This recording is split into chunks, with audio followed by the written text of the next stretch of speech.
Hey Big Finds, welcome back to another episode, and we have my girl Kia here, who is an author and a therapist and a millennial. So we're in good hands. Yes. Kia, say hi to the Big Finds. Oh, hey Big Finds. Did I get it right? Yeah. Hey Big Finds. Okay, so first things first, what we're going to do is Kia is going to introduce her book and her projects before we really get into the nitty gritty of the episode. All right. So I am a published author. My first book is I can show you actually. Yes. I Can Trust You, which is available Amazon.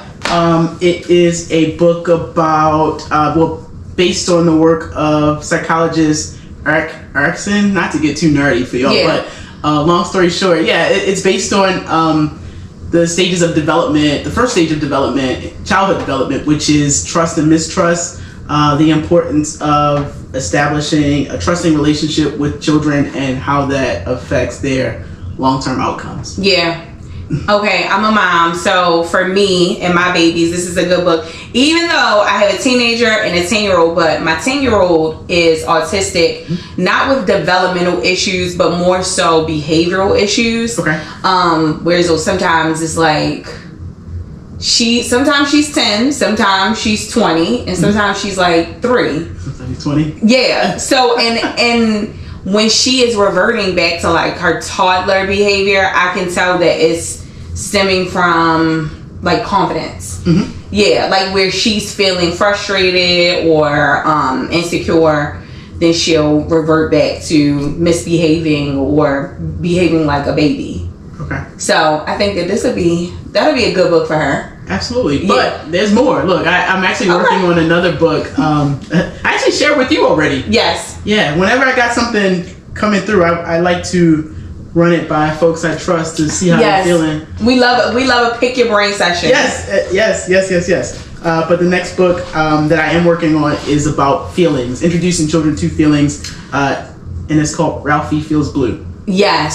Yes, you told me about that. We're excited about that. When do you think that's gonna drop? I'm working. This is what, March. My goal was to have it out by my birthday, which was February 28th. That didn't happen. But I'm giving myself some grace, and the goal now is the end of April. I should have that released. Listen, I know I'm a procrastinator. Yes. And also, but very busy. So sometimes I'm like, it's not procrastinating. Yes. I'm busy. But you give yourself some grace too, right? Yeah. Life be lifing. Life be lifing. And I work a full-time job. Two, okay, and do. And I got some health stuff that I'm working through, which recently flared up. But I'm gonna get the book out. It's not. I'm not putting it off. It's just slightly delayed. And you're self-publishing, right? So you're not with a published house that's giving her a timeline or something like that. Yes. Yeah. Yes. My goal is to eventually get with the published house, but I'm just more about getting my work out now. To get the work out at your own pace. Yes. And that is one thing that I'm like really grateful for, like social media and learning that you can kind of publish yourself, produce yourself, all of that. Right now, as you know, I'm into narrating. Yes. So that's like a voice acting type of thing I really like that I got into. So maybe we can like do some things together. And will. Yeah. Mm-hmm. And will. Yeah. Yes, we have to. So y'all be on the lookout for what Kia has to come for the future, and then go on Amazon and purchase the book for your babies. Yes. So also, Kia is a therapist. And we talk about mental health all the time on Big Fine Talks podcast. And I have been diving into this space of prioritizing yourself, like prioritizing your relationship with yourself and giving yourself like internal validation. Even the things that you're seeking from romantic partners, like giving those things to yourself. Like, what are therapists feeling about the rhetoric of decentering romance right now? Like how do you guys navigate that? Because I know that's like, we've been seeing content and all that about people in general decentering romance. And prioritizing self. Yeah, your most important, your first love is you. Yeah. When you are on an airplane, when they're giving their spiel in the beginning, one of the things the flight attendant will say is, if this plane is going down or the cabin pressure, blah, blah, blah, put your mask on first. Put your mask on first. Right? Put your mask on first. You can't do anything for anybody else unless you're taking care of yourself. Yeah. You can't show up for others unless you're showing up for yourself. As a mom, it's like, that is very hard to put yourself in a space where you're like, oh, I'm going to be selfish. Because like everyone uses that term so loosely and it makes it sound so bad. But how can you be a good parent? How can you be a good wife, a good anything if you're not taking care of yourself properly? You can't pour from an empty cup. You can't. You on fumes and you trying to do this and that for the other person, like you're burnt out, sis. Like take care of you, please. Constantly. Yes.